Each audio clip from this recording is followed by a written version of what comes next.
મિત્રો આજે યુટ્યુબ લાઈવમાં આપણે જોઈએ કે કેવું હાલે છે આપણું. કેટલાક દર્શકો આપણને જોવે છે, વ્યુઅર્સ મળે છે, અને કેટલાક આપણને સબસ્ક્રાઈબર મળે છે. બરાબર, એટલે જોડાઈ જાઓ બધાય.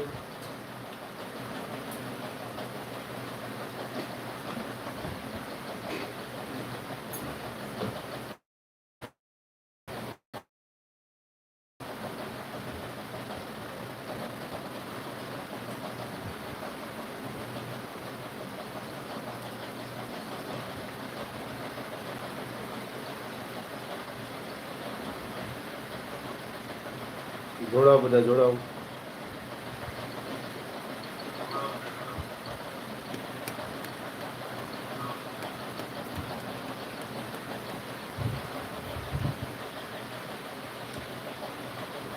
જોડાઈ જાઓ. આજે તો ખાલી ટ્રાયલ છે કે આમાં વ્યુઅર્સ આવે અને પ્રોત્સાહન મળે તો આપણે વિડીયો ચાલુ કરીશું.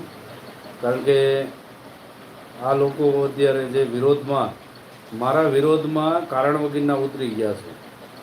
આ અમિત ડાભી જેવા અને પ્રકાશ વણોંદિયા ઉતર્યા જેવા આ લોકો ખાલી ને ખાલી વિરોધ કરવા માટે અત્યારે એક્ટિવ થયા છે અને કોઈ સમાજની પડી નથી એને. એટલા માટે આવા લોકોને ખાલી વિરોધની જરૂર છે, બાકી વિરોધ કર્યા સિવાય બીજું કાંઈ એને મળતું નથી. એટલે લોકો સારા કામમાં કાંઈ પોતાની બુદ્ધિ વાપરતા હોય તો વાંધો નથી.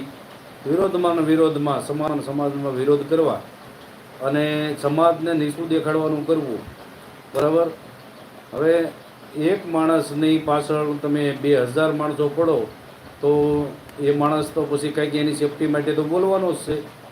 એટલે મને હરાવવા માટે ઘણા બધા પેતરા અજમાવે છે આ લોકો, પણ કાંઈ વાંધો નથી. જોડાઈ જાઓ બધા.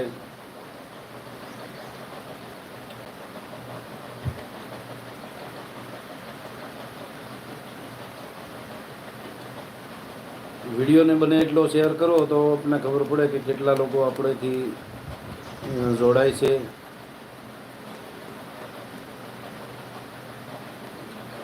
ગ્રુપ ફીડ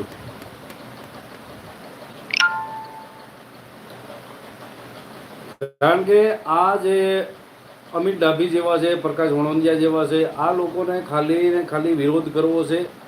અને વિરોધમાં આ લોકો એટલું સમાજનું બદનામી કરી નાખે છે. પોતાના કોઈ બહેનો દીકરીઓને બદનામ કરી નાખે છે, ધર્મને બદનામ કરી નાખે છે.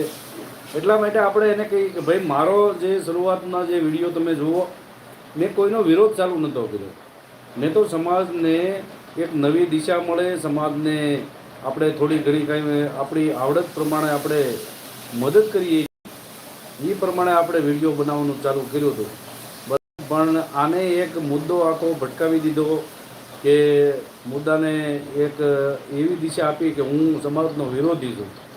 આવું એક ષડયંત્ર ઊભું કરવામાં આવ્યું, મને બદનામ કરવામાં આવ્યું, પછી મારા પરિવારને બદનામ કરવામાં આવ્યું, મારા ગામને બદનામ કરવામાં આવ્યું, મારા ગામના અન્ય સમાજને બદનામ કરવામાં આવ્યા.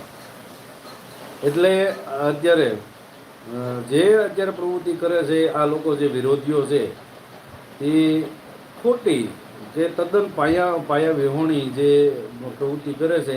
એટલા માટે આપણને એક દુઃખ થાય, બરાબર. વિરોધ કરવાનો એનાય પણ કોઈ નીતિ નિયમ હોય છે. વિરોધ કોનો કરવો, કેમ કરવો અને ક્યાં મુદ્દાનો કરવો.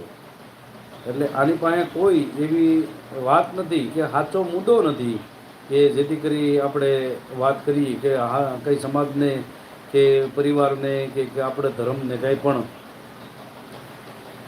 મદદરૂપ થાય એવી તો વાત જ નથી. ફક્ત ને ફક્ત એક હેરાન કરવા, કોઈને પરેશાન કરવા, આ એવી જ વાત છે, બાકી બીજું કોઈ નહીં, બરાબર. એટલે